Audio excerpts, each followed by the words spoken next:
acknowledgments in your program. We would like to thank the Ripon Community Church for lending us their pipe and draping, as well as Good Impressions for their printing of our posters and our programs.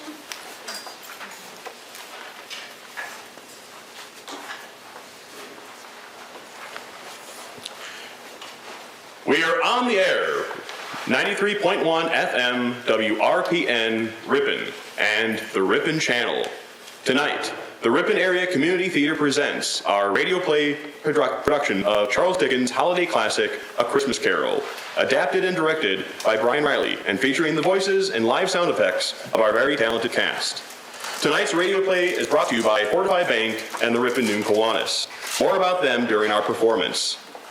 But now, hear our voices and listen close. Let us create a world for you through sound, a world of 19th century England, the world of Ebenezer Scrooge, Marley, Tiny Tim, and the three spirits of Christmas past, present, and future. Without further ado, we are proud to present to you Charles Dickens' A Christmas Carol.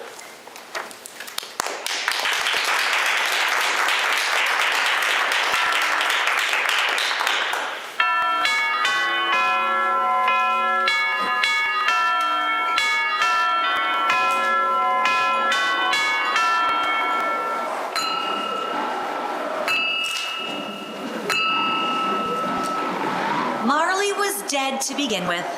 The register of his burial was signed by the clergyman, the clerk, the undertaker, and the chief mourner.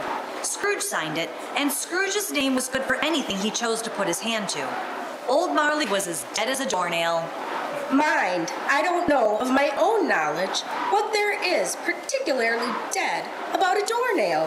No, I might have been inclined myself to regard a coffin nail as the deadest piece of ironmongery in the trade. Too true, but the wisdom of our ancestors is in the simile, and far be it for any of us to question it, Marley was dead. As dead as a doornail. And Scrooge knew he was dead? Of course he did. How could it be otherwise? Scrooge and he were partners for I don't know how many years. Scrooge was his sole executor, his sole administrator, his sole assign, his sole residuary legatee, his sole friend, and sole mourner. And even Scrooge was not so dreadfully cut up by the sad event, but that he was an excellent man of business on the very day of the funeral and solemnized it with an undoubted bargain. There is no doubt that Marley was dead. This must be distinctly understood, or nothing wonderful can come of the story we are going to relate. And so, it is with this fact in mind that once upon a time, of all the good days in the year on Christmas Eve, old Scrooge sat busy in his counting house. It was cold, bleak, biting weather, foggy withal, and he could hear the people in the court outside go wheezing up and down, beating their hands upon their breasts and stamping their feet upon the pavement stones to warm themselves. Scrooge never painted out old Marley's name. There it stood years afterward, above the warehouse door, Scrooge and Marley. The firm was known as Scrooge and Marley. Sometimes people new to the business called Scrooge Scrooge, and sometimes Marley, but he answered to both. It was all the same to him. Oh, but he was a tight-fisted hand at the grindstone, Scrooge. A squeezing, wrenching, grasping, scraping, clutching, covetous old sinner. No warmth could warm him. No wintry weather could chill him. Foul weather didn't know where to have him. The heaviest rain and snow and hail and sleet could boast of the advantage over him in only one respect. They often came down handsomely, and Scrooge never did. No greater emotion could be evoked in Scrooge other than scorn. Not even the angelic voices of carolers singing in celebration of the Yuletide. Carolers such as those who gathered outside the counting house right now. God rest ye merry gentlemen, let nothing you dismay. Remember Christ our Savior was born on Christmas Day, to save us all from Satan's power when we were gone astray. Oh, tidings of comfort and joy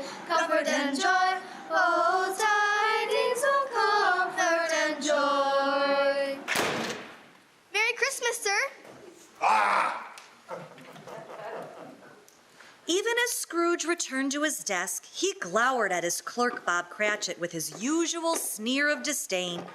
Scrooge always kept his office door open that he might keep an eye on his clerk. Bob Cratchit sat in a dismal little cell beyond a sort of tank where he copied letters. Wrapped in a white comforter, trying to warm himself at his candle, in which effort, not being a man of a strong imagination, he failed. Achoo! Oh, dear. Sir, Yes, Mr. Cratchit. I've noticed, sir, that is to say, well, Spit it out, Mr. Cratchit. it's the thermometer, sir. It's reading well below freezing, sir. That seems to be a recurring condition of its being December, Mr. Cratchit. Do you have any additional news you wish to report? Perhaps a lack of visibility in the dense fog just now? Or that snow is wet when it's melted? No, sir. It's just that, well, your fire, sir, it's fairly small, and mine is so very much smaller. It's practically one coal. I see.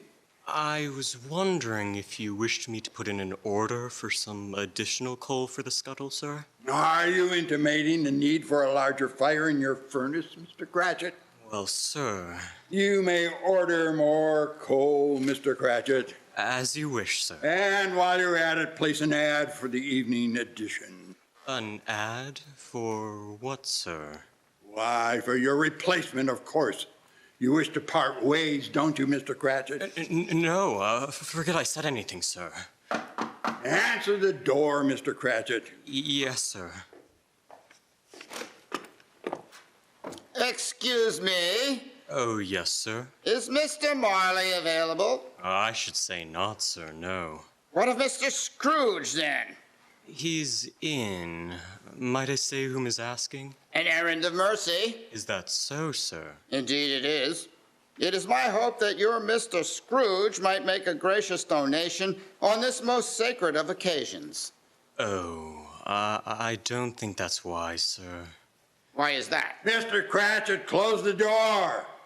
Complains about the temperature, then stands there with the door open. Mr. Scrooge? No, sir, please, he doesn't... Mr. Scrooge, I presume. My name is Julian Howe. I come on behalf of St. Michael's Church.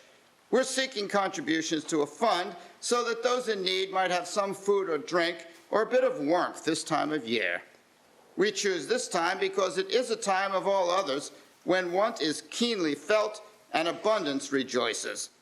No doubt your liberality will be reflected in a generous offering. No.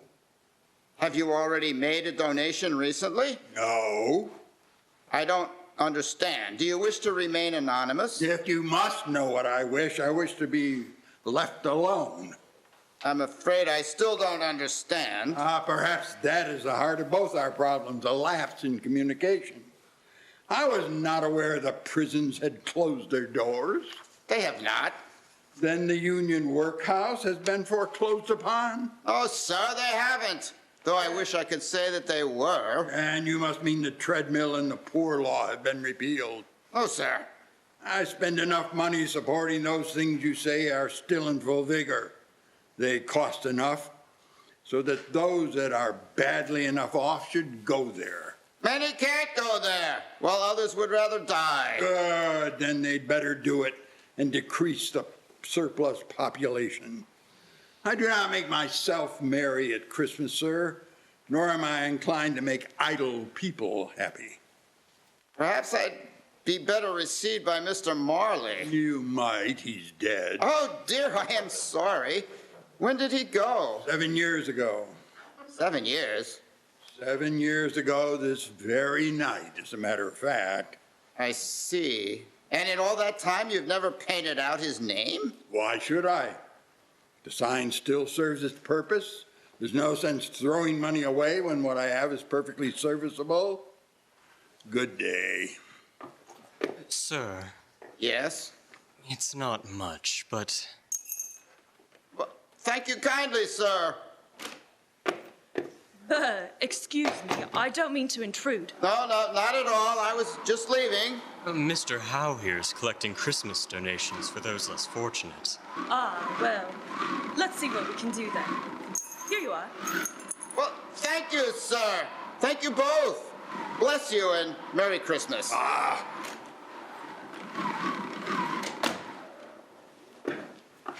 Merry Christmas, Uncle. God save you. Humbug. Christmas? A humbug? Uncle, surely you don't mean that. I do. What right do you have to be merry this time of year?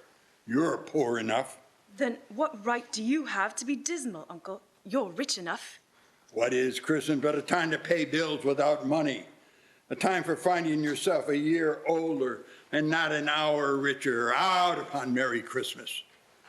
I say, every idiot who goes about with Merry Christmas upon his lips should be boiled with his own pudding and buried with a stake of holly through his heart he should. Uncle! Nephew, you keep Christmas in your way and let me keep it in mine. Keep it? But you don't keep it. And let me leave it alone. Much good may it do you, much good it has ever done you. There are many things from which I might have derived good, by which I have not profited, I dare say, Christmas among the rest. But I am sure I have always thought of Christmas time when it has come round, apart from the veneration due to its sacred name and origin. If anything belonging to it can be apart from that, as a good time, a kind, forgiving, charitable, pleasant time, the only time I know of in the long calendar of the year when men and women seem by one consent to open their shut-up hearts freely and to think of people below them as if they really were fellow passengers to the grave and not another race of creatures bound on other journeys. And therefore, Uncle, though it has never put a scrap of gold or silver in my pocket, I believe that it has done me good and will do me good. And I say, God bless it. Let me hear another word from you, Mr. Cratchit, and you'll keep your Christmas by losing your situation. As for you, dear nephew, have you come here for a specific purpose? Or is it now your life's occupation to proselytize the pleasure of celebrating your religion, and today just happens to be my lucky day?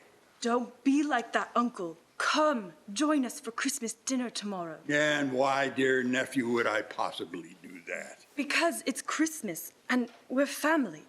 You may even bring a guest if you want. Won't you come see us tomorrow? Oh, I will most certainly see you. Will you? I will see you in hell first. But why, Uncle? Why did you get married? Because I fell in love. Because you fell in love. Ha! The only thing more ridiculous than a Merry Christmas. Good afternoon. Nay, Uncle, but you never came to see me before that happened. Why give it as a reason for not coming now? Good afternoon. I want nothing from you. I ask nothing of you. Why can't we be friends? Good afternoon. I'm sorry, with all my heart, to find you so resolute. We have never had any quarrel to which I have been a party, but I have made the trial an homage to Christmas, and I'll keep my Christmas humor to the last. So, a Merry Christmas, Uncle. Good afternoon. And a Happy New Year. Good afternoon. Merry Christmas, Bob. Merry Christmas, sir. Bob, drawing up his comforter tighter around his shoulders, turned back to his ledger, while so too Scrooge returned to his labors with an improved opinion of himself. The fog outside became denser. The ancient tower of a church, whose gruff old bell was always peeping slyly down at Scrooge out of a Gothic window in the wall, became invisible. The clock struck the hours and quarters in the clouds. The cold became intense. The brightness of the shops, where holly sprigs and berries crackled in the lamp heat of the windows, made pale faces ruddy as they passed. Foggier yet, and colder still. Piercing, searching, biting cold. At length the hour of shutting up the counting house arrived. With an ill will, Scrooge dismounted from his stool and tacitly admitted the fact to the expectant clerk in the tank, who instantly snuffed his candle out and put on his hat. You'll want the whole day tomorrow, I assume? If it's quite convenient, sir. It's not convenient and it's not fair. If I were to stop half a crown for it, you'd think yourself mightily ill-used, I'll be bound. And yet, you don't think me ill-used when I pay a day's wages for no work. It's only once a year, sir. It's Christmas. Poor excuse for picking a man's pockets every 25th of December. But I suppose you must have the whole day. Be here all the earlier the next morning. Thank you, sir. Mary, thank you, sir. The office was closed in a twinkling, and the clerk, with the long ends of his white comforter dangling below his waist, for he boasts no waist greatcoat, went down a slide on the cornhill at the end of the lane of boys 20 times in honor of it being Christmas Eve, and then ran home to Camden Town as hard as he could pelt to play at Blind Man's Bluff. Scrooge took his melancholy dinner in his usual melancholy tavern, and having read all the newspapers and beguiled the rest of the evening with his banker's book, went home to bed. Christmas. The time for balancing your books and having every item in them through a round dozen of months presented dead against you. Rubbish. Scrooge lived in chambers which had once belonged to his deceased partner. They were a gloomy suite of rooms in a lowering pile of building up a yard where it had so little business to be that one could scarcely help fancying it must have run there when it was a young house, playing at hide-and-seek with other houses and forgotten the way out. It was old enough now and dreary enough, for nobody lived in it but Scrooge, the other rooms being all let out as offices. The fog and frost so hung about the black old gateway of the house that it seemed as if Mother Nature herself sat in mournful meditation on the threshold. Even Scrooge, who knew every brick of the place, struggled to place his key in the lock of the door. No sooner had he done this, it happened. Scrooge. Marley? It is a fact that there was nothing at all particular about the knocker on the door, except that it was very large. It is also a fact that Scrooge had seen it night and morning during his whole residence in that place. Also, that Scrooge had as little of what is called imagination about him as any man in the city of London. Let it also be borne in mind that Scrooge had not given one thought of Marley since his last mention of his 7 years dead partner that afternoon.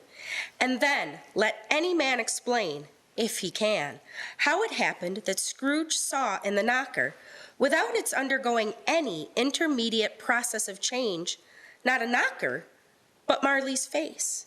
Marley's face. It was not an impenetrable shadow as the other objects in the yard were, but had a dismal, eerie luminescence about it. It was not angry or ferocious, but looked at Scrooge as Marley used to look, with ghostly spectacles turned up on its ghostly forehead. The hair was curiously stirred, and though the eyes were wide open, they were perfectly motionless. As Scrooge looked fixedly at this phenomena, it was a knocker again.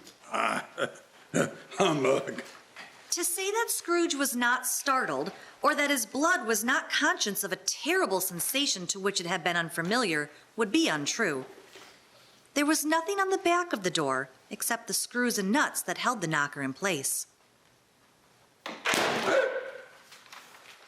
Scrooge was not a man to be frightened by echoes.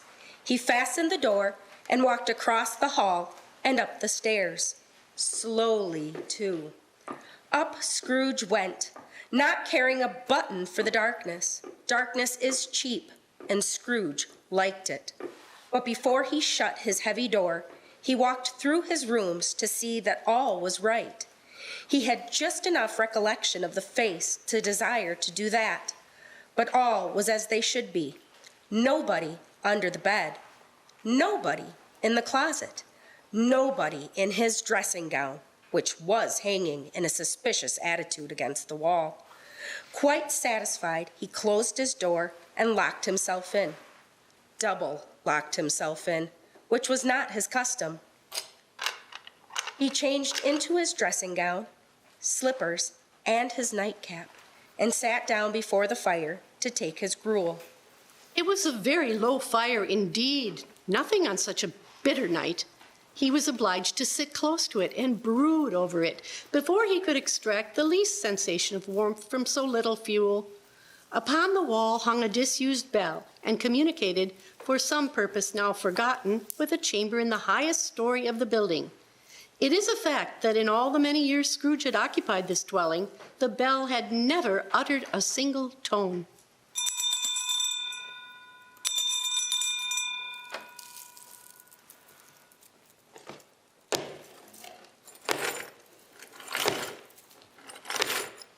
Is someone in the cellar? Answer me. Is there someone there? Humbug, I won't believe it.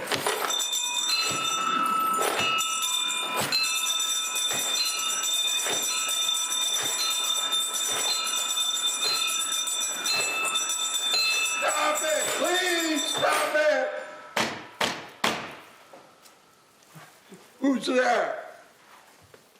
Is anybody there? Scrooge flew open the door and peered into the pitch-black void of the hallway. But there was no one. Humbug. Scrooge. Scrooge turned back to face the room, and as his eyes took in the sight before him, the color immediately drained from his face. He fell to his knees and cried out, I know him, Marley's ghost. The same face, the very same. The chain Marley drew was fastened about his middle. His body was transparent, so that Scrooge, observing him and looking through his waistcoat, could see the 2 buttons on his coat behind. Who are you? You know who I am. In life, I was your partner, Jacob Marley. Do spirits sit? They can. Do it then. You don't believe in me. No, I don't. Why do you doubt your senses? Oh, because little things make them cheats. You may be an undigested bit of beef, a blot of mustard, a crumb of cheese, a fragment of an undone potato. Yes, there's more gravy than of grave about you, whatever you are. I never knew you to be particularly waggish, Ebenezer. Nor am I now. Then perhaps it is your terror which you are vainly trying to conceal. Oh, why should I be frightened of a figment? A figment? Seek thee yonder window. The air was filled with phantoms, wandering in restless haste and moaning as they went. Every one of them wore chains like Marley's. Some were linked together, none were free. Many had been personally known by Scrooge at one time. Dreadful apparition, why do you trouble me? Why do spirits walk the earth? Why do they come to me? It is required of every man that the spirit within him should walk abroad among his fellow men and travel far and wide. If they do not go forth in life, they are condemned to do so after death, doomed to wander through the world and witness what it cannot share, but might have shared on earth and turn to happiness. I have walked this earth these 7 years, bearing the weight of these chains I forged in life. You are wearing such bindings yourself, Ebenezer. I see none. They are there. Their weight rivaled mine 7 years ago, and you have labored on them since. How are these irons forged? Through iniquity, through selfishness, every failure to do right by your fellow man. You see others as obstacles to avoid or resources to exploit. You place yourself above them, and that is why they will rise above you. But you were always a good man of business, Jacob. Business? Mankind was my business.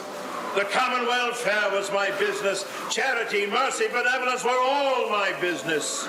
My trade was but a drop in the comprehensive ocean of my business. Very little more is permitted to me. I cannot rest. I cannot stay. I cannot linger anywhere.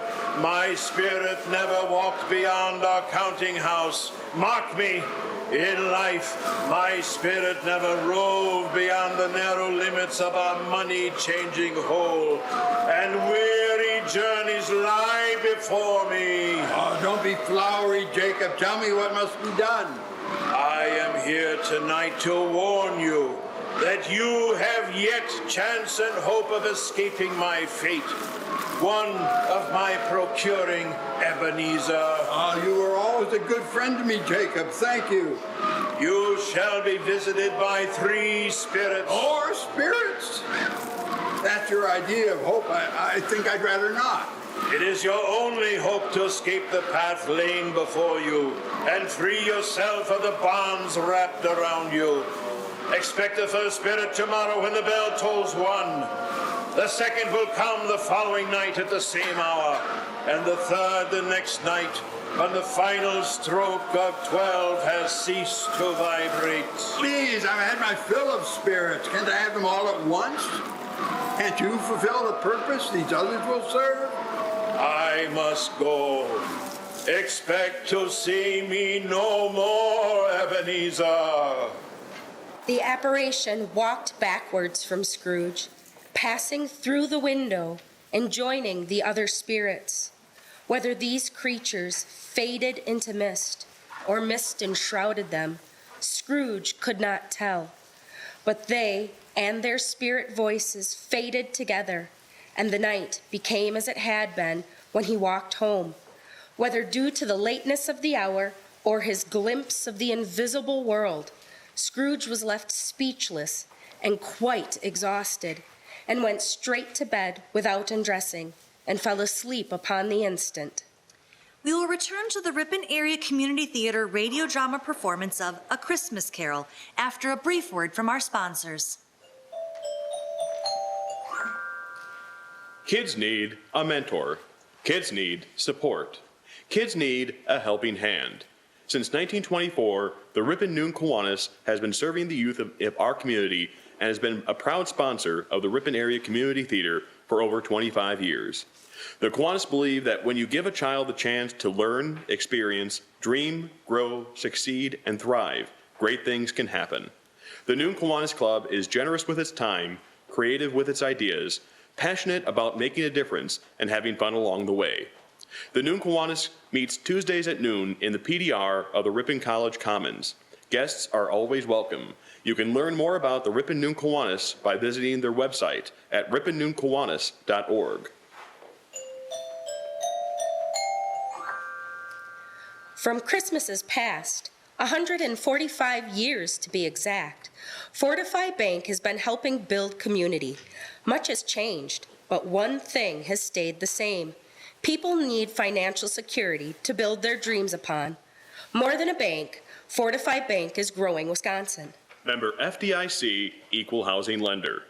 We now return to the Ripon Area Community Theater radio play production of A Christmas Carol on 93.1 WRPN. Even in the best of times, Ebenezer Scrooge was not what you would call a sound sleeper. He was never restless nor prone to troubling images during his sleep, and no one, at least in recent memory, invited Scrooge to dream pleasantly, and Scrooge did not oblige. When Scrooge slept, he simply lay unconscious until it was time again not to sleep. And so it had always been. But when Scrooge awoke, it was so dark that looking out of bed, he could scarcely distinguish the transparent window from the opaque walls of his chamber. He was endeavoring to pierce the darkness when the chimes of a neighboring church struck the 4 quarters. Quarter past the hour. Bah!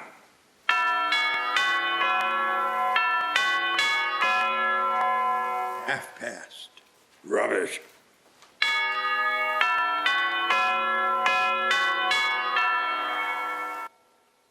Quarter to it.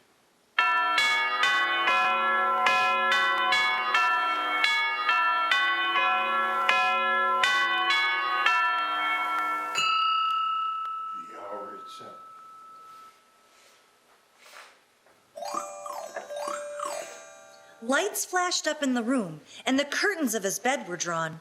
Scrooge found himself face to face with a strange figure, like a child, yet not so like a child as like someone viewed through some supernatural medium, which gave it the appearance of having receded from the view and being diminished to a child's proportions. Its hair was long and white, as if with age, and yet the face had not a wrinkle in it. Ebenezer. Are you the spirit whose coming was foretold to me? I am the ghost of Christmas past. Long past? No, your past. Come, we have much to see. Oh, wait, you are a spirit, can go out where you like. You could pass through that wall and travel far and wide. I am but flesh and am liable to fall or succumb to exposure. So long as you remain bathed in the light of my torch, you shall be able to go where I go. And like me, you will be but a phantom of the times and places we encounter. Come, take my hand and we will be away. No sooner did Scrooge take the spirit's hand, the world swirled before them. When it settled and Scrooge's eyes had adjusted, the view was quite different from the dark bedroom he had been in a moment earlier. Scrooge and the spirit now stood upon an open country road with snow-covered fields on either side. The city had entirely vanished. Not a vestige of it was to be seen. The darkness and the mist had vanished along with it, for it was a clear, cold winter day with snow upon the ground. Good heaven! It's like we're really there. All these trees, I can smell the sap from the pines all around us. The air is crisp and cool, yet I am not chilled by it. I feel the snow beneath my feet, yet I leave no imprint where I walk. Such is the existence of a spirit, a constant observer, present yet intangible, and incapable of having any effect on the world around you. Do you know where we are? Oh, yes. I was a boy here. I spent many days of my youth in that very forest. There's a town right over there. No, this way, just over the hill. Travelers. Yes, but something more. I know them. There's William Thatch and Gerald Wills. Alan Moore, there's Trevor Stevens and his father. They must be heading home for the holidays. Hello, boys. Merry Christmas. They cannot see you, Ebenezer. These are but a memory of things that once were. You cannot change what you see here. So you said, Spirit. Let us move on. Do you recall the way? Oh, I could walk this place blindfolded. Strange to have forgotten it for so long. Let us carry on to the school, then. And on they traveled into the city, Scrooge leading the way. They left the high road by a well-remembered lane and soon approached a mansion of dull red brick with a bell hanging in a cupola on the roof. It was a large house, but one of broken fortunes, for the spacious offices were little used, their walls were damp and mossy, their windows broken, and their gates decayed. The ghost and Scrooge proceeded inside into a long, bare, melancholy room, made barer still by lines of plain deal forms and desks. Spirit, why bring me here? At this particular time, there are no students here. They've all gone home for Christmas. You brought us here, Ebenezer, and the school is not completely empty. There sits a young boy, a solitary child, neglected by friends and forgotten here by his family. The spirit touched him on the arm and pointed to one of the desks, the only one in the entire room not unoccupied, where sat a lonely boy, intent upon reading near a feeble fire. Scrooge sat down upon a form and wept to see his poor, forgotten self as he used to be. Remembering the words the captain of the robbers used to cause the door to open and shut, he had the curiosity to try if his pronouncing them would have the same effect. Accordingly, he went among the shrubs, and perceiving the door concealed behind them, stood before it and said, "Open sesame." The door instantly flew wide open. You're wrong, Spirit, you see. See, it's Alibaba. Yes, I know. One Christmas time when yonder solitary child was left here all alone, he did come for the first time, just like that. Poor boy. And Valentine and his wild brother Orson. There they go. And what's his name, who had put down in his drawers asleep at the gate of Damascus. Don't you see him? And the Sultan's groom turned upside down by the genie. There he is upon his head. Serve him right, I'm glad of it. What business had he to be married to the princess? The man thought he was dreaming, but he wasn't. It was the parrot, you know. There goes Friday, running for his life to the little creek. Hello! Hello! He was never alone here, Spirit. Let us see another Christmas. The room rippled around them. It was the same space, but in an instant it had grown older and further into disrepair. The plaster had fallen away from the ceiling in some places, and the windows were dirtier now. Some of them had cracked. It was all just as Scrooge remembered it being. So too did he recognize the solemn child, himself, now older, still sitting alone. Another Christmas, some years later, and still the only child left behind at the school. So it would seem, Spirit. Only now you are not alone, are you? Oh, Spirit, I am not.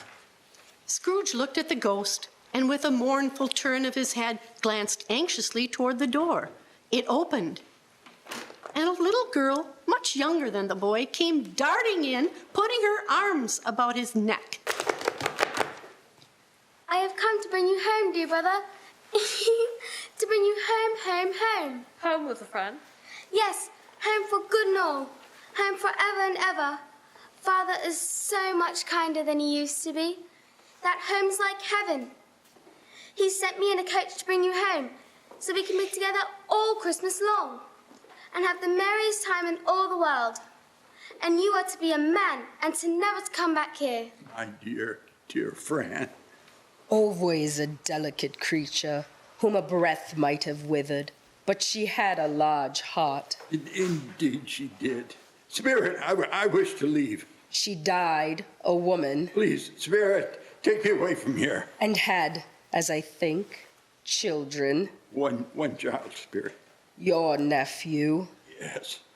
Come, there is still more to see. Although they had but that moment left the school behind them, they were now in the busy thoroughfares of a city. It was made plain enough by the decoration of the shop windows that here too it was Christmas time again. But it was evening, and the streets were well lit. The ghost stopped at a certain warehouse door. Do you know this place? I do know it, Spirit. I know it, yes. I apprenticed here. This is Fezziwig's counting house. Shall we enter? Oh, it's just as I remember. Yo-ho, Ebenezer! It's old Fezziwig, bless his heart. It's Fezziwig, alive again.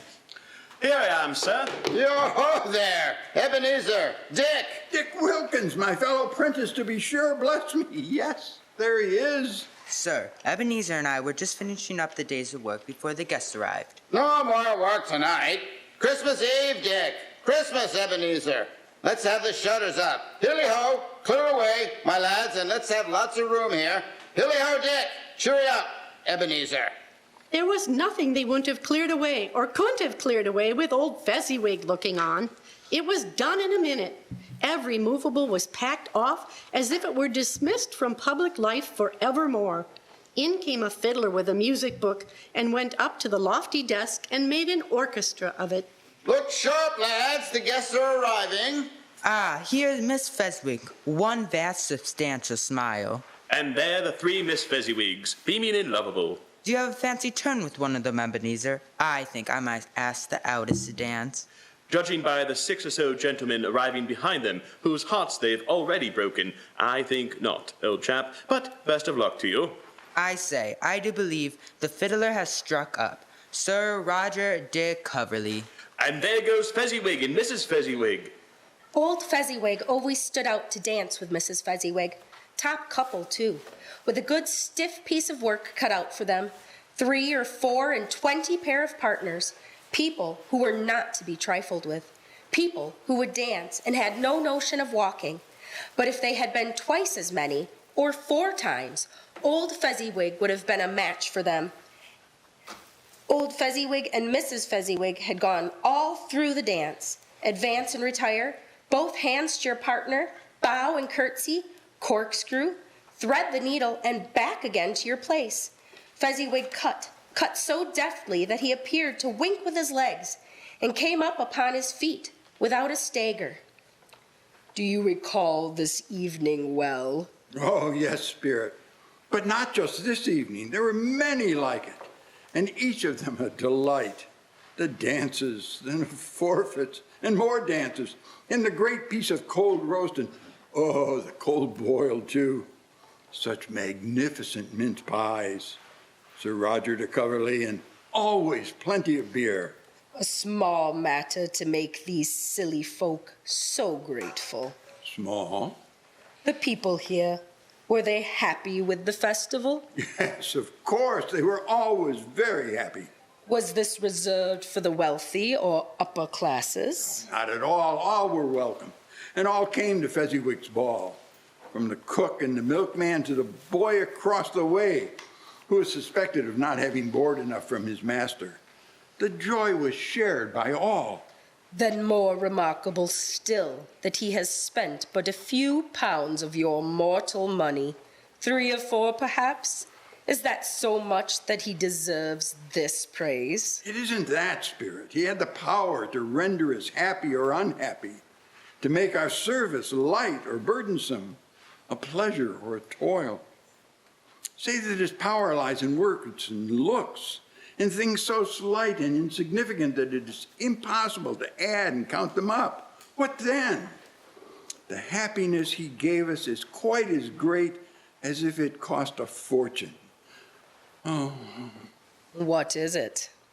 Nothing. It's just, I should like to be able to say a word or two to my clerk just now, that's all. You attended many of these events, but this one was of particular importance, was it not? Spirit? Are you Mr. Scrooge? I am. And you are? Well, I'm Uncle Johann's niece. Uncle Johann. Mr. Fezziwig. Yes. He said I should make a point of meeting you tonight. He did? Yes, I believe he thought you might ask me to dance. Dance? You do know how. I'm afraid I've never done much dancing, or had the chance to become very good at it. Perhaps you just needed the right partner. Perhaps. Or perhaps we should sit. Sit? Yes, it's awfully warm in here for dancing, don't you think? Do you not want to dance with me? I would love to dance with you. Come, Scrooge. It is time for us to leave here. Spirit, must we go already? There is another Christmas we must visit before returning to your time. An important encounter some 3 years hence. 3 years? Oh, no, Spirit. No, please, Spirit. Take me home, I beg of you. My time grows short.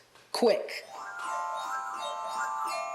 This was not addressed to Scrooge or to anyone whom he could see, but it produced an immediate effect.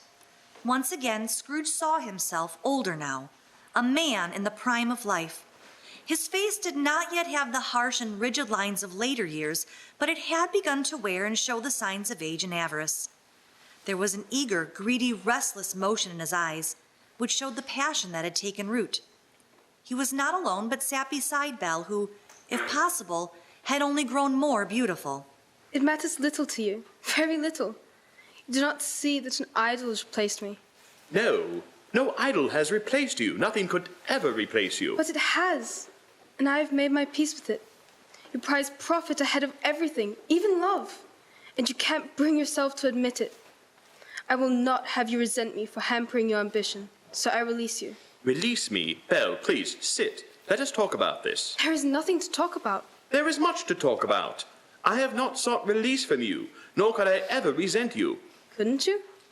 Wouldn't you? Eventually, you would surely come to discover me as the source of your unhappiness. Never. The only unhappiness I have ever known is your absence. I don't believe you. It's the truth. And yet, you choose to bury yourself in your work, going days, sometimes weeks, without us seeing one another. Are you truly, willfully unhappy during all of that time? My body may not be present, but my heart will always be yours. My thoughts, my very soul, are always with you. Do you not believe me? I believe in many things. Things I trust to be true. Then you do not trust me. I did once. But not anymore. I've seen how you've changed. You're so very different from the man I first met. What have I done to have hurt you so? Nothing. I don't believe that. To have done anything that might have pushed you away from me is surely an egregious error. I want to understand how it is I've changed so much from the man you fell in love with. I don't understand what you want out of life anymore. Your lust for money, for worldly things, cannot be sated. The work I do for us, for our future together, for the life we deserve with one another. Have I ever asked anything more of you than your devotion? What is your fortune without time to share it with someone? What kind of future would we have if you are not present? So your solution to my absence is to make it permanent? It will pain me deeply, yes, but the wound will heal much quicker than if you slip away from me little at a time as you do now. But it is not I who chose to remove you from my life. You made that decision long ago. Have I ever sought your release? In words? No, never. In what then? In an altered spirit. Another hope has its great end. And everything that ever made my love of any value to you. If this had never been between us, tell me, would you seek me out today and try to win me as the man you are now? You think not? I would gladly think otherwise if I could. But if you were free today, tomorrow, yesterday, can I believe that you would choose a dowerless girl? You, who in your very confidence with her weigh everything by gain. Or if you tried to betray your one guiding principle and choose her, would you surely not regret it? That is why I release you, with a full heart of the love of the man you once were. It may pain you for a time, but you will no doubt dismiss the recollection of it gladly, as an unprofitable dream, from which it happened well that you awoke. May you be happy in the life you have chosen, Ebenezer. Well, you damn fool, go after her. They can't hear you, Ebenezer. Come, my time has passed. The spirit waved its ghostly hand, and Scrooge became conscious of being exhausted and overcome by an irresistible drowsiness, and further, of being in his own bedroom. Scrooge had barely time to reel to bed before he sank into a deep, heavy sleep. The Ripon Area Community Theater will return with the continuation of their radio drama production of Charles Dickens' A Christmas Carol in just a moment. Every day, Fortify Bank fuels progress in the towns and neighborhoods where you live and work. Your money turns into loans for individuals and small businesses you know, guiding your present financial needs with a thoughtful eye to the future. More than a bank, Fortify Bank is growing Wisconsin. Member FDIC, Equal Housing Lender. We will now take a short 10-minute intermission.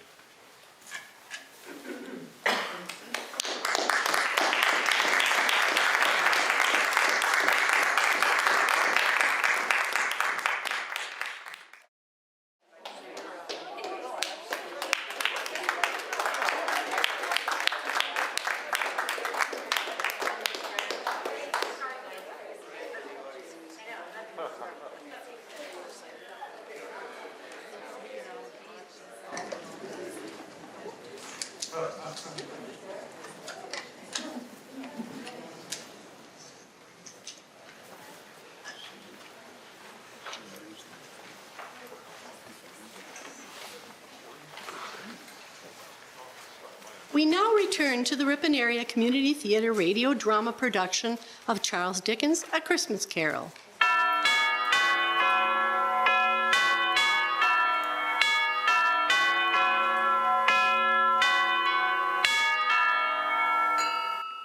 Scrooge awoke suddenly to the toll of the bell and sat up in bed.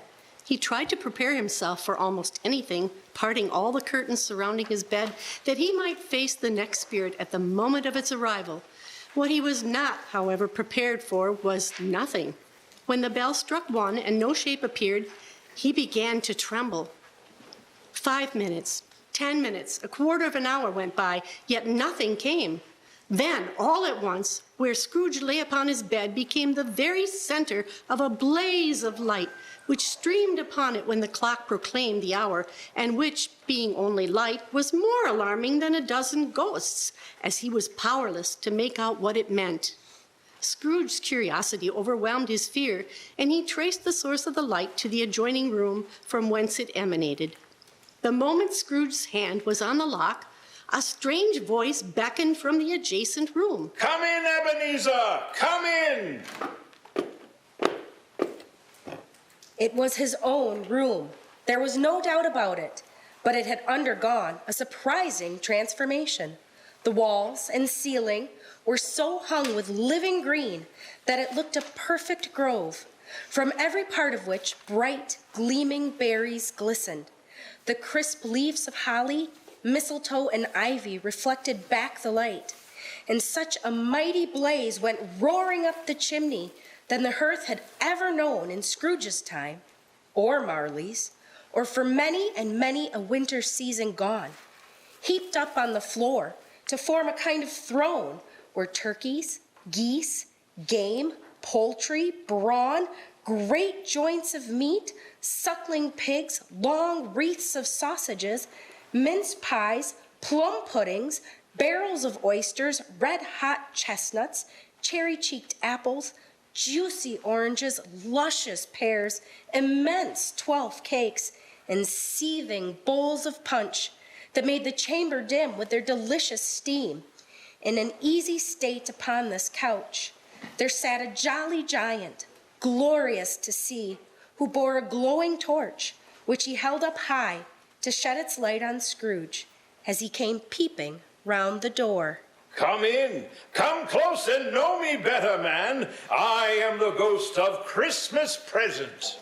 Scrooge entered timidly and hung his head before the spirit. He was not the dogged Scrooge he had been, and though the spirit's eyes were clear and kind, he did not like to meet them. You have never seen the likes of me before? Never.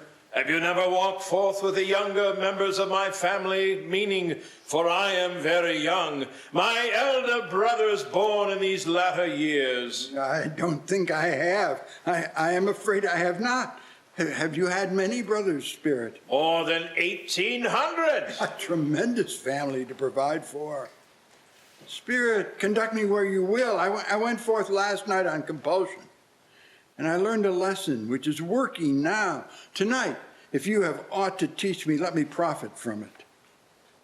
Touch my robe. Scrooge did as he was told and held the robe fast. Holly, mistletoe, red berries, ivy, turkeys, game, poultry, sausages, oysters, pies, and punch all vanished instantly. So did the room, the fire, the ruddy glow, the hour of night, and they stood in the city streets on Christmas morning, where the people made a brisk music of a living city.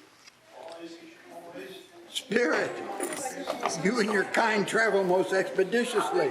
Mine is but a short existence. I cannot dally. Scrooge and the spirit strolled through the streets of London. Shoppers hurried eagerly to the hopeful promise of the day, tumbling up against each other in the doorways and on the streets.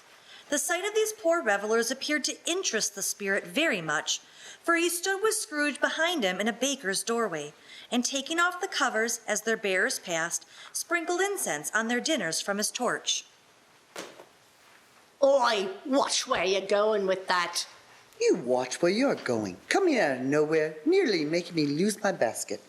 The ghost of Christmas Present held out his torch and shed a few drops of water from it on the quarreling pair, and in an instant the mood changed.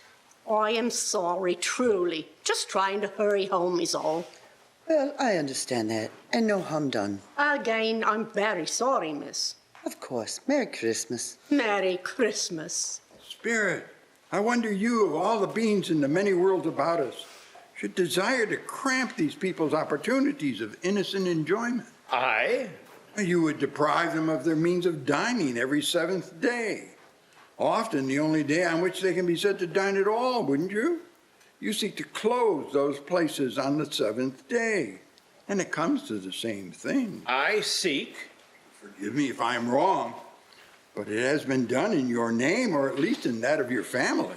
There are some upon this earth of yours who lay claim to know us, and who do the deeds of passion, pride, ill will, hatred, envy, bigotry, and selfishness in our name. But they are as strange to us and all of our kith and kin as if they had never lived. Remember that, and charge their doings on themselves, not us. The ghost of Christmas present in Ebenezer continued on throughout the city.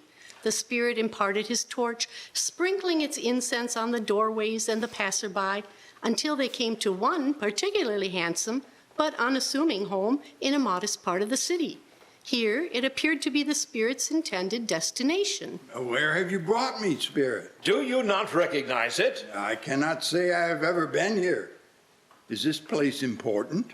I am unaware of any person, place, or thing in all creation that is unimportant. But to you, this is a place of great importance. Please, spirit, I do not know it. You are unfamiliar with the home of your nephew, Fred? Fred? This is Fred's home? I have never been here before. Spirit, wait, where are you going?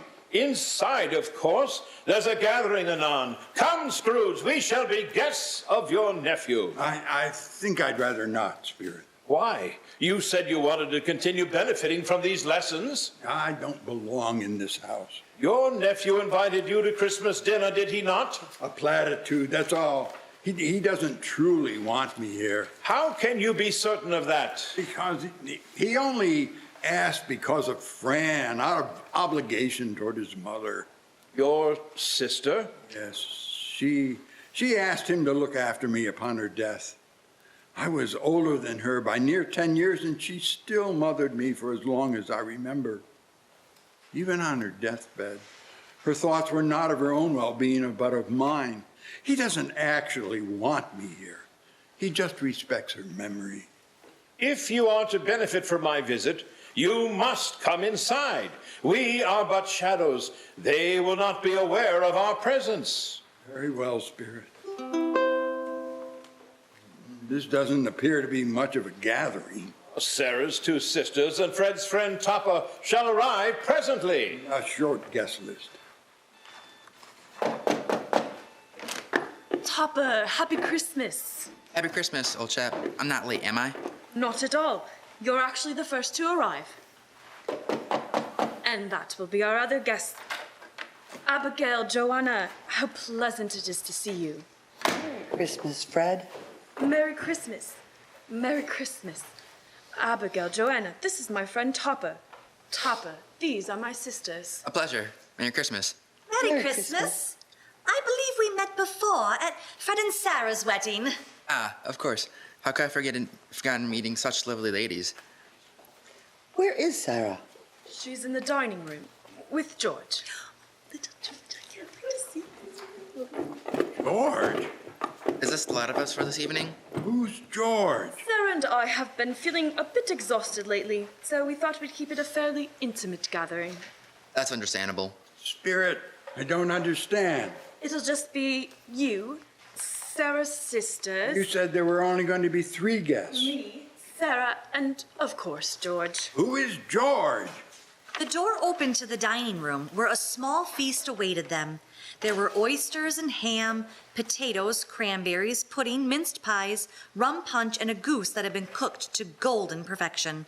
As they entered and took in the delightful aromas, the 2 sisters squealed with delight, unable to contain themselves as they set eyes upon their sister Sarah and her companion, whom she was rocking gently in her arms, the infant, George. Shh! He's just stopped fussing. George? Fred? I had also invited my uncle to join us as well. The miser? Yes. His response was to say the whole thing was a humbug. Did he really? Please sit. The food is ready and all are here. Topper, will you say grace? How old is he? 1 month, 9 days, 3 hours, and 27 minutes. This looks wonderful, Fred. I had no idea Fred had become a father. So, your uncle actually called Christmas a humbug? As I live. And he meant it too. Why do you think he wanted you to join him and his family this evening? He never said. I believe he sent letters. Is this your Uncle Scrooge you're always talking about? I never opened them. You talk about him awful lot, but I've never really set eyes on the man. Is he real or just some kind of character they just made up? Was he at your wedding? Oh, he's very real. And no, he was not at our wedding. He wants nothing to do with us, and that's fine by me. Ah, Sarah, he's a comical old fellow, and that's the truth. Not so pleasant as he might be. However, his offenses carry their own punishment, and I have nothing to say against him. I'm sure he was very rich. At least always say so. What of it? His wealth is of no use to him. He doesn't do any good with it. He doesn't make himself comfortable with it. He hasn't the satisfaction of thinking that he is ever going to benefit us with it. I have no patience for him. Nor I. Nor I. But I do. I am sorry for him. I couldn't be angry with him if I tried. Who suffers by his ill whims? Himself, always. Here, he takes it into his head to dislike us, and he won't come and dine with us. What's the consequence? He don't lose much of a supper. Indeed, I think he loses a very good dinner. You worked very hard in preparing all of this for us. My word, Fred made all of this? And he's yet to even meet his nephew. I'm sure he hasn't forgotten that I'm a chef at Alex Xavier's. I had Alex Xavier's. Why, that's not far from my office. I stopped eating there for some reason, but I don't recall why. Well, it was a very good meal, Frederick. Truly magnificent. You should open your own restaurant. Yes, I can smell all the wonderful foods he prepared. Would that I could afford to, but Sarah and I have little George to think about, and hopefully a little brother or sister someday. Not today, or tomorrow for that matter. But all those considerations must come before such flights of fancy. One odor stands out in particular. Perhaps your Uncle Scrooge could lend you the money to open a restaurant. Oh, no. He would never entertain such an idea. Something familiar, but what? Topper, did you enjoy your meal? Oh yes. Jolly good. I especially enjoyed your minced pie. Mince pie, yes. Franny made mince pie every Christmas. They were my favorite. But she would only make them once a year. I'm glad you enjoyed them. They were my mother's recipe. Oh, Spirit, how cruel fate would have me be a shade and unable to taste even a single morsel of that dessert again. Well, shall we adjourn to the parlor for some games? Oh, good show, Fred. Yes, Blind Man's Bluff. Drat, you can't hear me. How about Blind Man's Bluff? Oh, I like her. Fred and his guests played Blind Man's Bluff, each taking turns with the blindfold. The way Topper went after that plump sister in the lace tucker, I no more believe Topper was really blind than I believe he had eyes in his boots. In my opinion, it was a done thing between him and Scrooge's nephew. Topper made a good show of it, however, knocking down the fire irons, tumbling over the chairs, bumping against the piano. But wherever she went, there he went. She often cried out that it wasn't fair, and it wasn't. But when another blind man was in office, the pair could be found quite confidential together behind the curtains. Scrooge's niece was not among the blind man's bluff party, but was made comfortable with a large chair and a footstool in a snug corner with George, where Scrooge and the spirit were close beside her. When they had had their fill of blind man's bluff, there was music, and after a while they played at forfeits. For it is good to be children sometimes, and never better than at Christmas, when its mighty founder was a child himself. Once young George was asleep in his bassinet, Sarah joined in a game of how, when, and where, at which she was an excellent player, and to the secret joy of Scrooge's nephew, beat her sister soundly. They all played, even Scrooge, for wholly forgetting himself that his voice made no sound in their ears. He sometimes came out with his guesses quite loudly, and very often guessed quite right, too. Alas, the spirit turned to him to beckon him onward. My time is short, and we have other places to visit still. Without a word of warning from the ghost, they stood upon a bleak, foreboding street before a small, neglected home. My word, Spirit, what poor soul dwells in this place? Your clerk. Bob Cratchit lives here? Certainly not. He has a family, children, I think. 6 children. 6? I had no idea. Their oldest is Martha, who works for the milliners in Brighton. Her mother expects her presently. Then there's Belinda and Peter, Mary and Paul, and the youngest, Timothy. Bob is on his way home from church with Tim, while Mrs. Cratchit prepares a Christmas dinner with help of her other children. Come, Ebenezer. What has ever got your precious father, then? Your brother, Tiny Tim, and Martha weren't as late last Christmas Day by half an hour.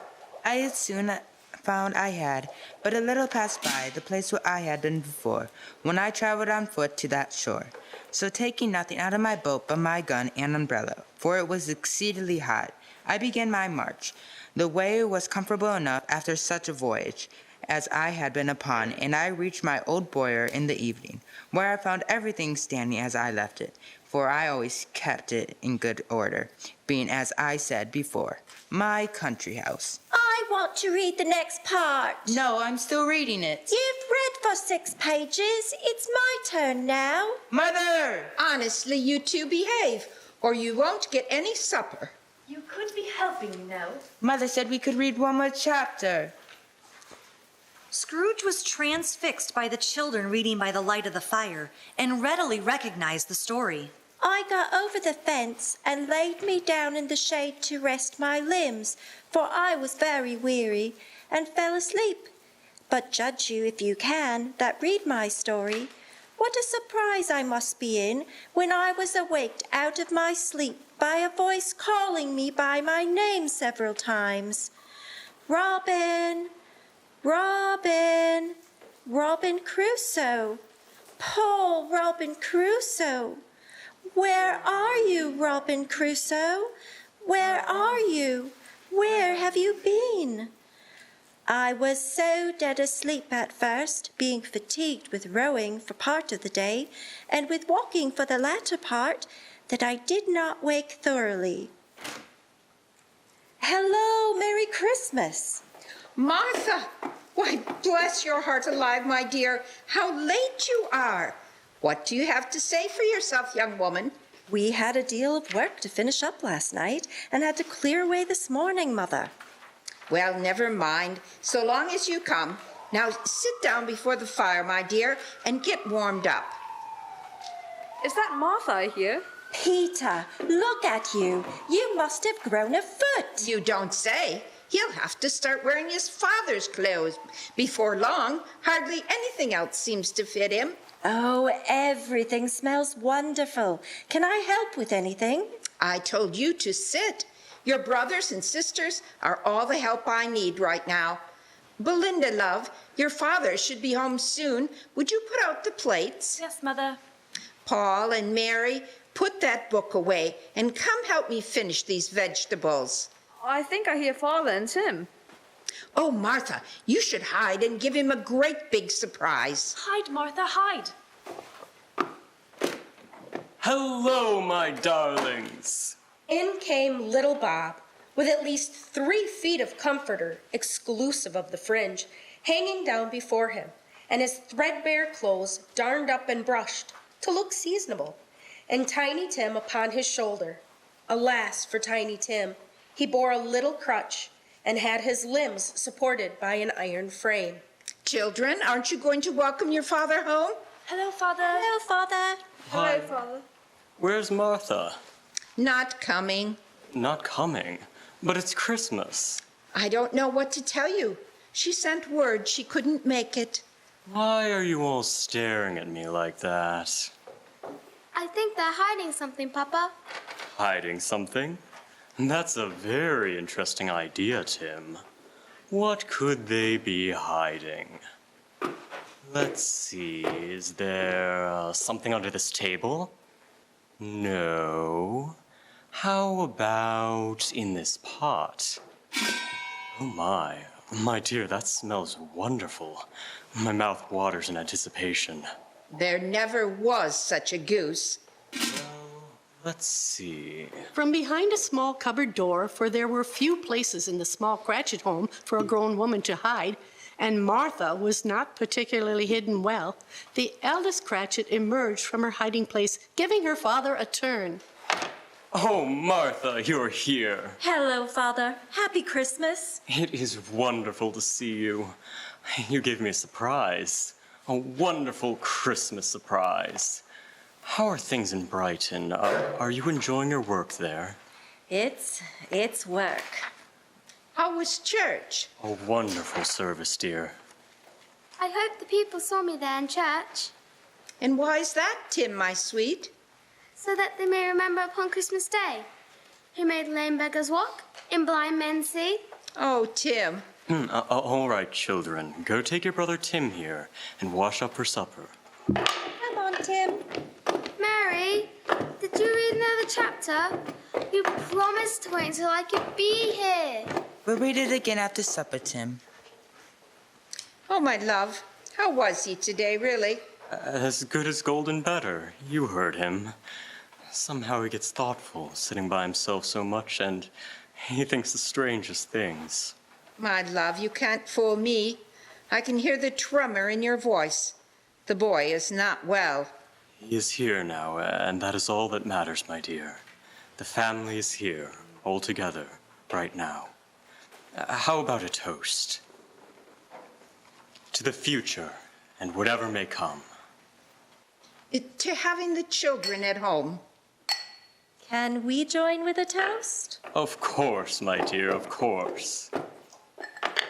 Here you are, Martha, Peter, Belinda.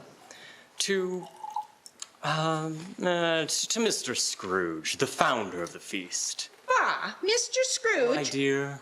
What's wrong with Mr. Scrooge? Well, he's the... My dear, it is Christmas. To Mr. Scrooge. A Merry Christmas to us all, my dears. God bless us. God bless us, everyone. Soon, the family was back at it in preparation of Christmas dinner. Such a bustle ensued that you might have thought a goose the rarest of all birds. And in truth, it was something very like it in that house. Mrs. Cratchit made the gravy.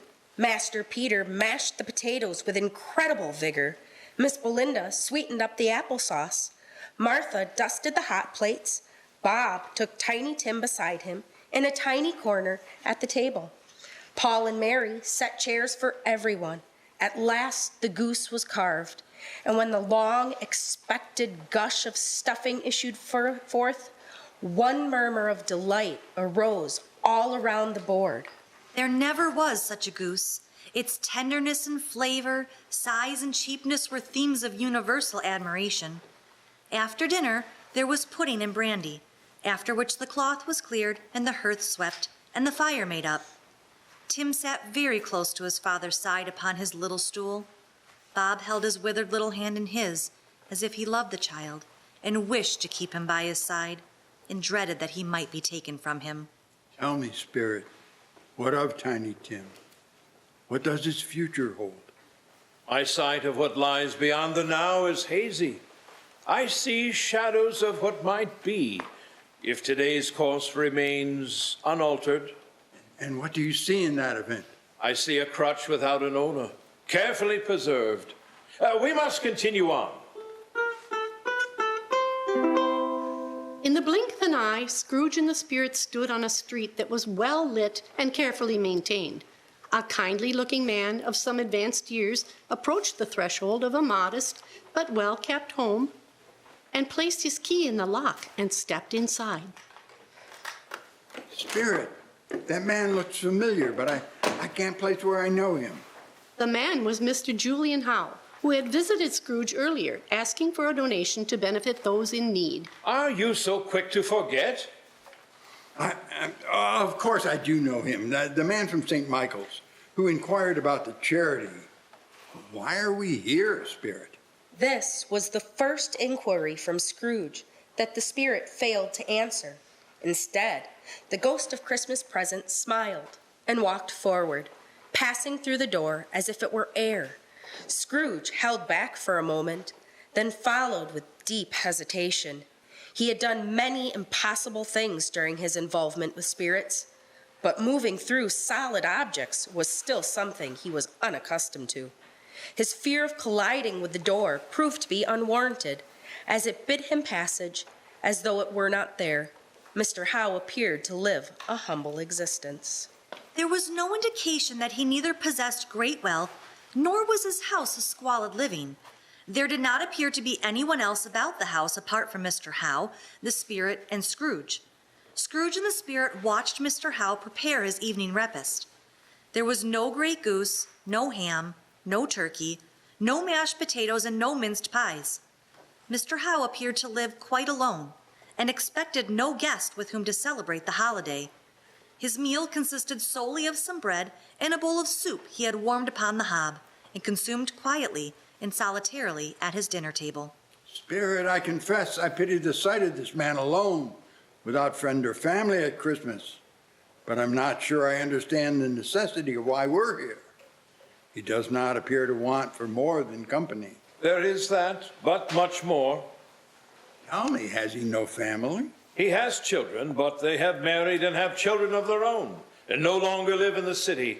He hears from them often and is happy for them, but he misses them. And his wife? Deceased more than 3 years now.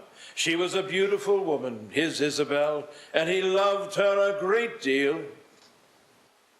Isabel? Spirit, do you mean to tell me? Yes.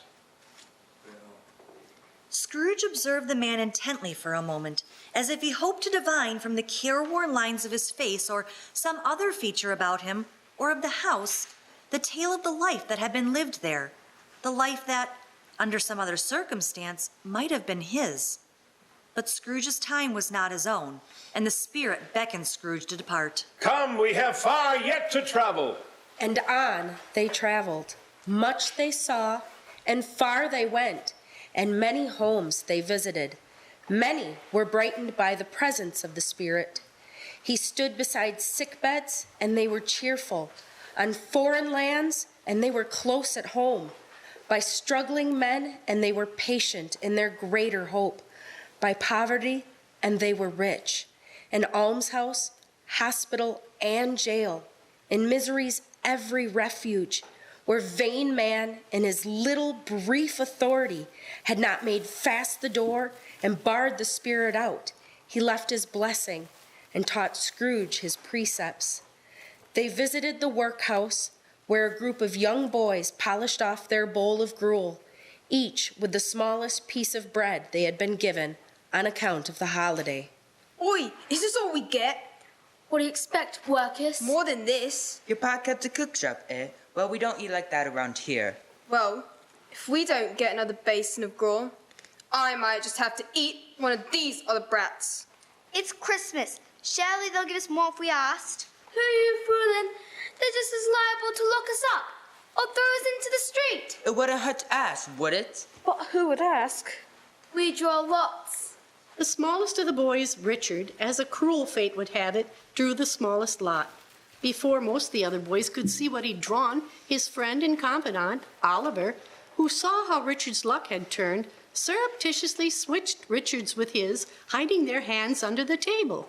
Before Richard could say a word, Oliver had shown his lot and had already gotten up from the table. Oliver, don't! Advancing on the master, basin and spoon in hand, Oliver, somewhat alarmed at his own temerity, said, "Please, sir, may I have some more?" More? An animated discussion took place among the workhouse masters and governors. Oliver was ordered into instant confinement. Spirit, what will happen to that boy? A bill will be posted next morning on the outside of the gate, offering a reward of £5 to anyone who would take Oliver Twist off the hands of the parish. And then? The further removed we are from now, the harder it is for me to see. And the other boy, the one young Oliver wished to protect. I see an empty seat. mournfully abandoned but not long vacant. Have they no refuge or recourse? Are there no prisons? Are there no workhouses? My time grows short. We must be on our way. And on they traveled, visiting miners upon the moor and sailors upon the sea. The night grew long, and as it did, Scrooge observed the spirit growing older, but never spoke of it until they left a children's 12th night party, when, looking at the spirit as they stood together in an open place, he noticed that its hair was gray. Are all spirits' lives so short? My life upon this globe is very brief. It ends tonight. Tonight? Tonight at midnight. Hark, the time is drawing near.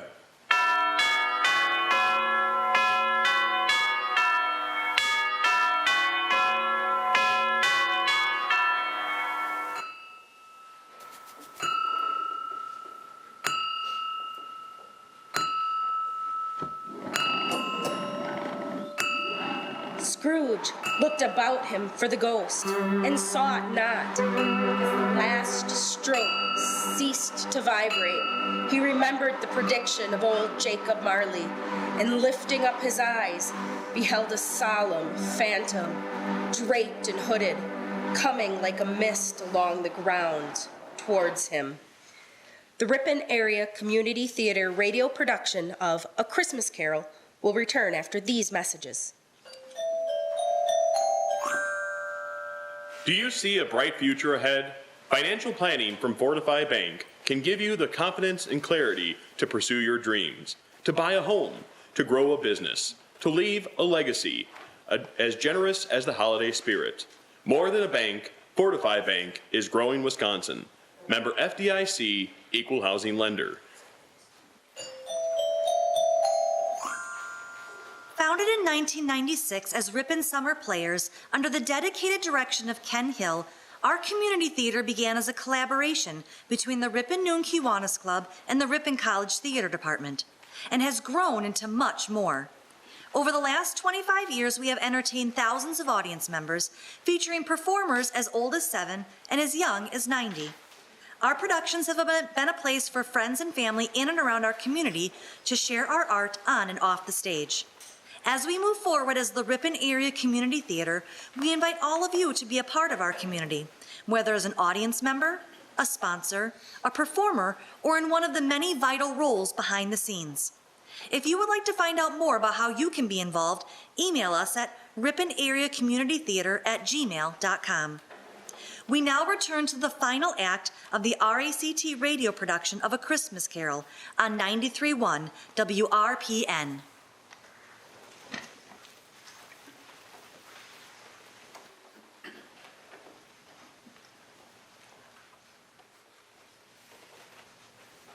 I take it you are the third spirit. Arrival was foretold. You are the spirit of Christmas future. Yet to come. The other spirit spoke to me. Are you to say nothing? Show me where you will, that I might learn from it. In an instant, Scrooge found himself and the ominous spirit transported to another place and another time. The city seemed to rather spring up about them and encompass them of its own accord. But there they were in the heart of it, on 'change, amongst the merchants who hurried up and down and clinked the money in their pockets, and conversed in groups, and looked at their watches and trifled thoughtfully with their great gold seals, and so forth, as Scrooge had so often seen them do. This is the financial district. I know it well, Spirit. But I do not see me in my usual spot. Does this reflect the changes I intend to make?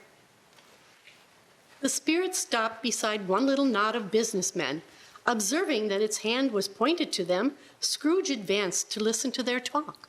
No, I don't know much about it either way. I only know he's dead. When did he die? Last night, I believe. Why, what was the matter with him? I thought he'd never die. God knows. What has he done with his money? I haven't heard. Left it to his company, perhaps? He hasn't left it to me, that's all I know. It's likely to be a very cheap funeral. Upon my life, I don't know of anybody to go to it. Suppose we make up a party and volunteer. I don't mind going if lunch is provided, but I must be fed if I make one. Spirit, of whom were these men talking? Someone noteworthy yet heartless? How does my future tie in with such a man? Are they speaking of me? I have been giving great thought to making certain changes in my life. Please, Spirit, tell me it's not too late to effect change and avoid such a cruel epitaph. The spirit stared at Scrooge in silence, its face hidden beneath its dark robe. With a wave of its hand, Scrooge and the spirit were once again transported, this time finding themselves in a pawnbroker, where Scrooge sees a man and a woman enter. After you, ma'am. Is that Peter Cratchit? Cold, ain't it? Now colder than yesterday. Seasonable for Christmas time. Peter, Lily, a pleasant surprise. To what do I owe the pleasure? Well, old Scratch has got his own at last. Hey? Has he indeed? Well, what have you brought me? Bed curtains. Lovely set. Why, are these his blankets? And not a threadbare? Don't tell me this was the suit he was going to be buried in. Somebody was fool enough to do it, but I took it off again. If calico ain't good enough for such a purpose, ain't good enough for nothing. He can't look any uglier than he did. If he wanted to be treated better, he should have been more natural in his lifetime. Then maybe he'd have had someone to take care of him in the end. Well, that's your account. And I wouldn't give you another sixpence if I was to be boiled for not doing it. What have you brought me, Peter? Let's see here. Sheets and towels, bit of wearing apparel. 2 old-fashioned silver teaspoons, a pair of sugar tongs, and a few boots, with half a crown. Easily. I'm far too generous with either of you. Now, off you pop. Please, Spirit, what is the purpose of seeing the unkindness this man has received after death? Is it that his life parallels mine? Is that it? I have taken those lessons to heart already, I assure you. Once again, Scrooge was transported as the space swirled and bent around him and reformed. The ghost conducted him through several streets familiar to his feet, and as they went along, Scrooge looked here and there to find himself, but nowhere was he to be seen. They entered poor Bob Cratchit's house, the dwelling he had visited before, and found the mother and the children seated round the fire. Quiet, very quiet. The noisy little Cratchits were as still as statues in one corner, and sat looking up at Martha, who had a book before her. The mother and her other daughters were engaged in sewing, but surely they were very quiet. And he took a child and set him in the midst of them. Are you all right, Mother? The candlelight makes my eyes hurt. They're better now. Where is your father? It must be near his time. It's much past, actually. I think Father has walked a little slower than he used to these last few evenings. Mrs. Cratchit and her children looked eagerly at the door, expecting their patriarch to enter, but instead found the new arrival to be Peter. Peter Cratchit, what were you doing out so late and on Christmas? Nothing, Mother. Honest, I just met friends. Scrooge could tell from the look upon Mrs. Cratchit's face that she knew her son was not being entirely forthcoming, but her solemn demeanor also indicated that she was less inclined to question him further and was simply happy he was home. Go wash up. Your father will be home soon. Yes, Mom.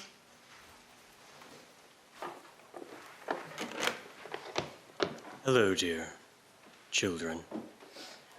Hello, Father. Hello, Father. Children, go wash up. Yes, Mother. Yes. Robert, you went today, did you? I wish you could have gone. It would have done you good to have seen how green a place it is.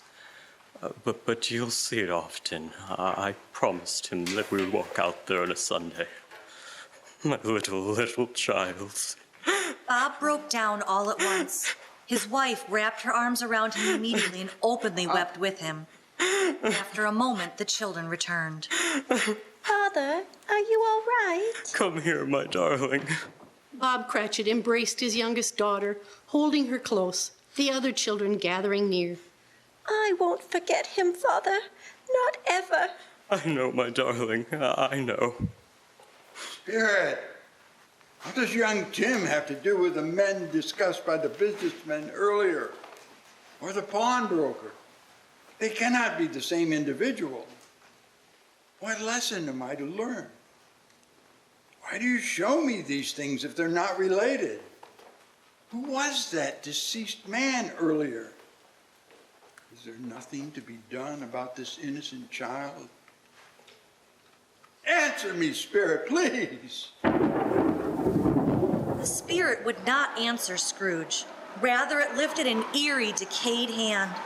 Scrooge turned to follow where the specter was pointing and found that once again he had been transported in an instant. They were no longer in the Cratchit house but outside. It was late and the fog was thick. It took a moment for Scrooge's eyes to adjust to the darkness, but soon he made out the faint impressions among the mist that chilled him to the bone. For the Cratchit home had been replaced by a graveyard. Are these the shadows of things that will be? Or are they shadows of things that may be only? Please, Spirit, I'm not ready for the grave. Is that what this is, Spirit? This journey? Has it all been to prepare me for my death? And the courses shall foreshadow certain ends, which persevere. The course cannot depart. Am I not able to depart from my life's dedicated course because my life is past? Tell me it's not too late. As ever, the ghost of Christmas Future was unyielding and did not respond to Scrooge's plea. It held out its hand and pointed beyond Scrooge to a particular grave nearby. Whose tombstone is that, Spirit? Is it mine? Is it Tim's? Whose is it? The spirit continued to point, and Scrooge steeled himself and approached the indicated marker. Drawing a deep breath, Scrooge let his eyes fall upon the tombstone to take in what it had to say. He exhaled sharply as his eyes came into focus. It was blank. There was nothing written upon the stone facade. Not a word nor character had been etched into it. I don't understand, Spirit. No name, no dates. What does it mean? Speak, damn you! Why is there a tombstone without anything inscribed on it? Is it because the future is not written? Is that it? Is that what you're trying to tell me? Then why is it here at all? Unless, of course, this grave is always here. From the moment of our birth, this will always be our future.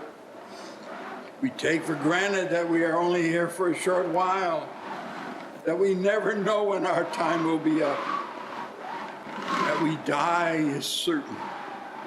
This tombstone is mine, as much as it could be Fran's, or Tim's, Fred's, or Isabel's, Marley. I understand. Now, Spirit, I do. It is not a question that we die, but how we live, how we fill in the blanks. Scrooge fell to his knees in front of the spirit, clutching its black robes as he pleaded with it. I want to do that, Spirit. Oh, please. Tell me I have that chance to do better. I will honor Christmas in my heart and try to keep it. And all the year round, I will live in the past, the present, and the future. I will not shut out the lessons you and the other spirits have taught me. Assure me that I may yet change these shadows you have shown me by an altered life. Tell me it is not too late. Holding up his hands in a last prayer to have his fate reversed, he saw an alteration in the phantom's hood and dress It shrunk, collapsed, and dwindled down into a bedpost. Yes, and the bedpost was his own. The bed was his own. The room was his own. Best and happiest of all, the time before him was his own to make amends in. I'm home. I have returned, and it's morning. I don't know what to do, but which day is it? Scrooge hurried to the window and threw it open. You there, boy! What day is today? Today? Why, it's Christmas Day. Christmas Day! They did it in one night? Why, of course they did. Of course they could. Boy, do you know the poulterers in the next street but one at the corner? I should hope I do. Oh, an intelligent boy. A remarkable boy. Do you know whether they've sold that prize turkey that was hanging up there? Not the little prize turkey, the big one. What? The one as big as me? Oh, what a delightful boy. That's the one. It's hanging there now. Marvelous. I want you to go and buy it. Are you mad? No, I am in earnest. Go and buy it and tell them to bring it here that I may give them the direction where to take it. Come back with a man and I'll give you a shilling. Come back with him in less than 5 minutes and I'll give you half a crown. The boy was off like a shot. The lad's enthusiasm knew no bounds. I'll send it to Bob Cratchit's. He shan't know who sent it. It's twice the size of Tiny Tim. Scrooge wrote down the address with an unsteady hand, but write it he did somehow. In 4 short minutes, the young boy and the poulterer and the turkey arrived at Scrooge's home. It was a turkey. He never could have stood upon his legs, that bird. Scrooge paid the young lad and the poulterer as well as for a cab for the poulterer to deliver the turkey to the Cratchits, as it was much too far to carry it to Camden Town. Immediately, Scrooge was back inside, where he shaved, dressed himself all in his best, and at last got out into the streets. By this time, people were pouring forth as he had seen them with the ghost of Christmas present, and walking with his hands behind him, Scrooge regarded everyone with a delighted smile. As he made his way through London, his stride was dedicated to its course, but did not possess the intent of a brooding man. Instead, there was a spring to his step, a liveliness he had not known for many years, and the people he passed along the way did not step aside or shudder in his presence, but rather found a warmth about him that none could remember being associated with old Scrooge. Many would call out to him with blithe tidings of the season, and for each he would genuinely reply, Merry Christmas! God bless you. His first stop was the home of his nephew, Fred. Uncle, why, what brings you here this day? Did you not invite me to your home for Christmas dinner? Well, yes, I did, but it's not for several hours. Besides, you had said you had no intention to come. That's all I had. But if it's all right with you and with your wife, I believe I'd like to accept your invitation after all, if it's not too late. Of course. We'd be glad to have you. Oh, splendid, splendid. You had said I might invite a friend, yes? Yes, certainly. If you have someone in mind. I might. I shall return at the appointed hour. Uncle, there is... Is George asleep? I hope my knocking didn't wake him. George? No, Sarah's singing to him. I look forward to meeting my new nephew. My apologies for not saying so sooner, but congratulations to you. And give your wife my love. Thank you, Uncle. You wouldn't happen to be baking mince pies, would you? As a matter of fact, I am. They were my mother's recipe. Wonderful. We have much to discuss, Fred. Merry Christmas, nephew. Merry Christmas, Uncle. Fred, who's at the door? I'm not sure, to be honest. It looked like my uncle. Scrooge went to church and walked about the streets and watched the people hurrying to and fro, and found that everything could yield him pleasure. He had never dreamed that anything could give him so much happiness. In the afternoon, he turned his steps toward St. Michael's and knocked on the door. Yes? Scrooge and Marley. Mr. Scrooge, how can I help you? I seek your pardon for my reception yesterday, or lack thereof. If it's not too late, I wish to make a contribution. Scrooge took out a pouch bulging with coins and handed it to Mr. Howe. My word, there must be at least... Yes, there are a great many back payments included here. And I hope to help in the future in whatever way I can. I don't know what to say. Thank you, Mr. Scrooge. May God bless you. May he bless you for the work you do. Scrooge turned to leave, but hesitated with a lingering thought. Making up his mind, he turned back to Mr. Howe. Sir, it was brought to my attention recently that you had a wife named Isabel. Would by chance her last name have been Piermont? Well, yes, it was. Did she have an uncle by the name of Johann Fezziwig? Did you know my Isabel? Long ago. Are you Ebenezer? She mentioned me? Yes. I understand she passed away. 3 years ago. I am so sorry. Mr. Howe, may I ask, was she happy? I hope to honestly say she was. I loved her immensely. We had 4 beautiful children and now nearly twice as many grandchildren. They all live quite far from here now. Will you be having Christmas dinner? I have no company to share it with. Mr. Howe, would you care to accompany me to a Christmas dinner at my nephew's this evening? I wouldn't want to impose. Not at all. My nephew said I could bring a guest, and I would be very pleased if you would do me that honor. Here is the address, if you wish to attend. And if not, I understand, but I hope you'll at least come to see me about future endeavors. Tipping his hat to Mr. Howe, Scrooge once again set out upon the city streets. He soon found himself in Camden Town, standing before the meek home of his clerk, Bob Cratchit. Scrooge composed himself near as he could feign to his accustomed demeanor before knocking on the door.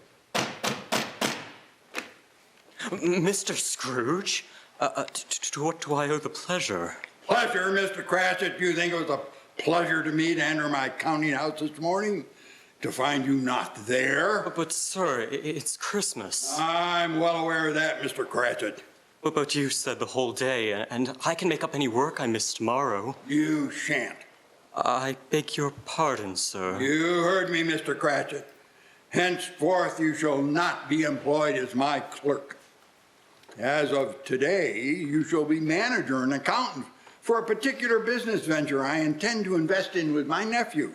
I am afraid I don't follow, sir. A restaurant, Bob, a restaurant. Did you know my nephew was a chef at Alex Xavier's? I did, actually. But I believe his talents would be better suited in an establishment of his own. And I want you there to help him manage it. Manage a business, sir? A restaurant? Me? Oh, you have the head for it. And you'll start the day after tomorrow at twice your previous salary. Twice? All right, Bob. 3 times your old salary. And not a penny less. Are we in agreement? Yes. Splendid. Come to the office tomorrow, Bob, and we'll discuss the details. But not too early. Give my love to the family, Bob. And give this to your little ones, will you? Scrooge handed Bob a book Scrooge had pulled from his collection. It was well worn and was the very same one the elder Scrooge witnessed his younger self read from by the fireside so long ago. The Arabian Nights. I hope they enjoy it. Merry Christmas, Bob. Returning once more to his nephew's flat, Scrooge was at home in 5 minutes. Nothing could be heartier. His niece looked just the same. So did Topper when he came. So did the 2 sisters when each came. Mr. Howe joined them, and they all had a wonderful party, wonderful games, wonderful unanimity, wonderful happiness. Scrooge was better than his word. He did it all, and infinitely more. Martha, Bob's eldest, took her father's place at Scrooge's counting house, where she was closer to her family. Under Scrooge's guidance, she flourished in the job, and in a year's time, Scrooge was certain he'd found a worthy successor to his business. What's more, Fred's restaurant, called Francine's, was a critical success. Bob excelled at managing the affair, and at Scrooge's recommendation, Peter was brought on as Fred's apprentice and began learning his trade. And to Tiny Tim, who did not die, Scrooge was like a second father. Everywhere in the city, from the Cratchits to his nephew's family, to Mr. Howe, who became a close companion to Scrooge, and to all who meet Scrooge afterwards, he became as good a friend and as good a man as the good old city knew, or any other good old city, town, or borough in the good old world. He had no further intercourse with spirits, but lived upon the total abstinence principle ever afterwards. And it was always said of him that he knew how to keep Christmas well, if any man alive possessed the knowledge. That may be truly said of all of us. And so, as Tiny Tim observed, God bless us, everyone.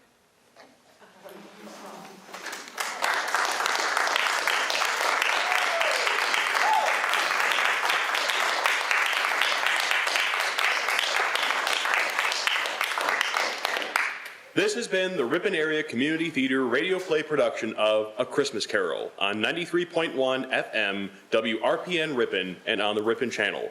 Brought to you by Fortify Bank and the Ripon Noon Kiwanis. Our ensemble voice and Foley artists tonight have been Lauren Sinclair, Chase Washkowiak, Ellie Sinclair, Roman Pulaski, Kendra Bakken, Gavin Esau, featuring Kimberly Hanson Sinclair, Jack Christ, Linda DeJager, Kim Corbin, Joe Corbin,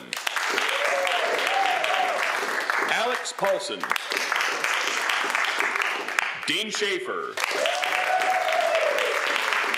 Tammy Kenton, Michelle Taylor, Tanya Monet Bakken, and Doug Northrup as Ebenezer Scrooge. I'm Brian Reilly. Thank you and good night.